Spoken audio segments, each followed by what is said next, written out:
নমস্কার বন্ধুরা, সন্ধ্যার রান্নাঘরে আপনাদের স্বাগত। আবারও চলে এসেছি নতুন একটা রেসিপি নিয়ে। আজকের রেসিপি খেসারি শাকের চচ্চড়ি, সম্পূর্ণ একটা নিরামিষ রেসিপি। দেখুন বন্ধুরা, আপনাদের যদি ভিডিওটা ভালো লেগে থাকে কমেন্টে অবশ্যই জানাবেন। ভালো যদি নাও লেগে থাকে তাও অবশ্যই কমেন্টে জানাবেন। তাহলে আপনারা পুরো ভিডিওটা দেখতে থাকুন। দেখুন, এখানে আমি শাক নিয়েছি, 1.5 কিলো শাক নিয়েছি। এই শাকগুলো এইভাবে বেছে নিতে হবে। দেখুন, এই যে শাকটা একটু ডাঁটিটা কেটে নিতে হবে, এইভাবে বেছে নিতে হবে। আবারও দেখাচ্ছি, এই শাকটা এরকমভাবে নিতে হবে, নিয়ে একটু ডগাটা কেটে নিতে হবে। দেখুন, এইভাবে ডগাটা কেটে নিতে হবে, এই গোড়াটা ফেলে দিতে হবে। এটা ডগা আছে তাই নিয়ে নিলাম, এটাও আছে। এইভাবে বেছে নিতে হবে সমস্ত শাকগুলো। দেখুন, এই শাকটা এখনই পাওয়া যায় ঠান্ডার সময়। এই শাকটা আমি বেছে নিয়েছি, এবারে কুচিয়ে নেব। দেখুন বন্ধুরা, যে শাকটা আমি বেছে নিয়েছিলাম ওই শাকটা আমি ছোট ছোট করে কুচিয়ে কেটে নিয়েছি। এরকম ছোট ছোট করে কাটতে হবে, বড় বড় কাটলে একটু ভুসি মতন হবে রান্না করলে। আপনারা চেষ্টা করবেন এরকম ছোট ছোট কাটার। এবার এইগুলো আমি করব, তার জন্য নিয়েছি একটা বড় সাইজের বেগুন, 2টো আলু ডুমো ডুমো করে কেটে নিয়েছি, বেগুনও ডুমো ডুমো করে কেটে নিয়েছি। আর নিয়েছি এখানে একটা বড় সাইজের টমেটো কেটে নিয়েছি, এখানে 5 ফোঁড়ন নিয়েছি, এখানে 3টে তেজপাতা নিয়েছি, 4টে শুকনো লঙ্কা নিয়েছি, কিছুটা আদা ঘষে নিয়েছি। এখানে আমি কড়া বসিয়েছি, কড়ার মধ্যে কিছুটা তেল দিয়ে দিচ্ছি। দেখুন, তেলটা গরম হয়ে গেছে। ওর মধ্যে আমি যে ফোড়নগুলো রেখেছিলাম এগুলো সবটা দিয়ে দেবো।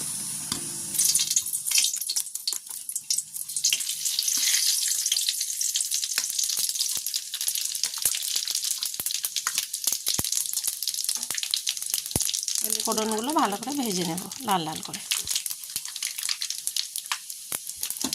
ফোড়নটা ভাজা হয়ে গেছে, ওর মধ্যে আদাটা দিয়ে দিচ্ছি।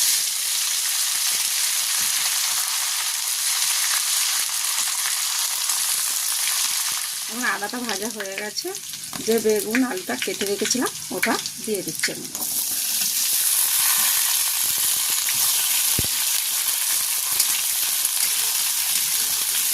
সব ভালো করে ভাজা ভাজা করে নিতে হবে। দেখুন, ভাজা ভাজা হয়ে গেছে। এবারে আমি এর মধ্যে নুন দিয়ে দিচ্ছি, কিছুটা হলুদ দিয়ে দিচ্ছি,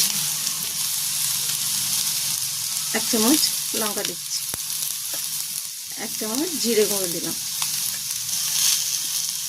আবারও এগুলো ভালো করে নাড়াচাড়া করে ভেজে নেব।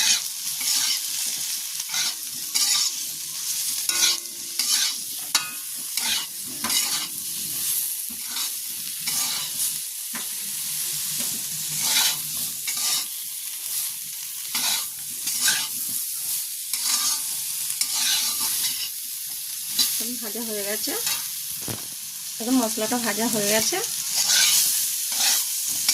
এবারে আমি এর মধ্যে দিয়ে দেবো যে শাকটা কেটে রেখেছিলাম, ওই শাকটা দিয়ে দিচ্ছি।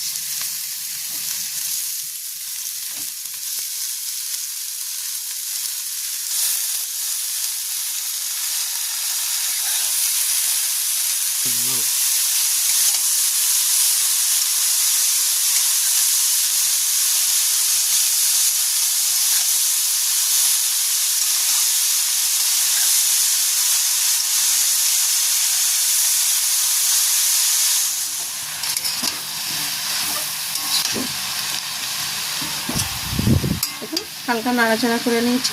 এবার এর মধ্যে দিয়ে দেবো যে টমেটোটা রেখেছিলাম ওই টমেটোটা দিয়ে দিচ্ছি, আর 1 চামচ চিনি দিয়ে দেবো। এবার আমি নাড়াচাড়া করে নেব, নাড়াচাড়া করে মিশিয়ে নেব।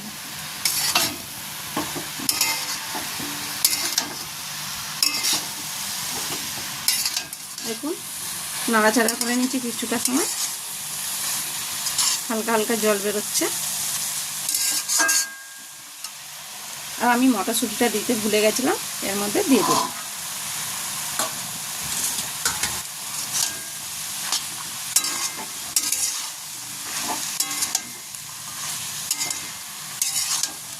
নাড়াচাড়া করে নিলাম আর একটু, এবার এর মধ্যে একটু জল দিয়ে দেবো।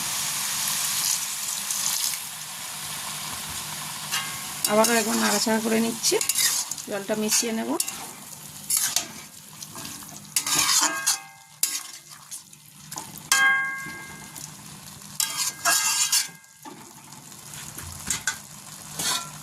এবার আমি 10 মিনিট চাপা দিয়ে রাখছি।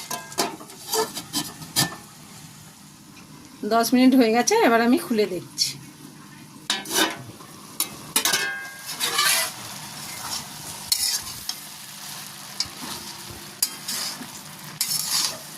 দেখুন জলটা অনেকটা শুকিয়ে গেছে,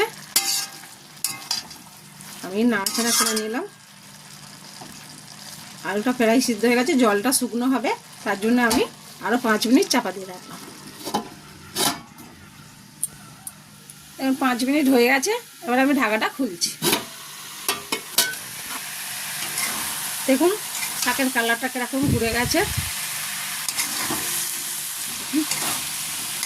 দেখুন জলটাও শুকিয়ে গেছে, শাকটা প্রায় হয়ে গেছে।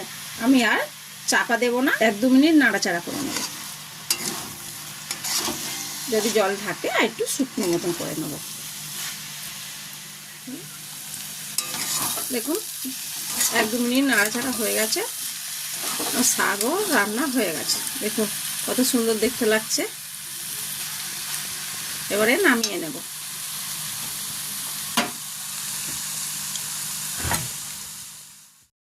দেখুন বন্ধুরা, আমাদের খেসারি শাকের চচ্চড়ি তৈরি।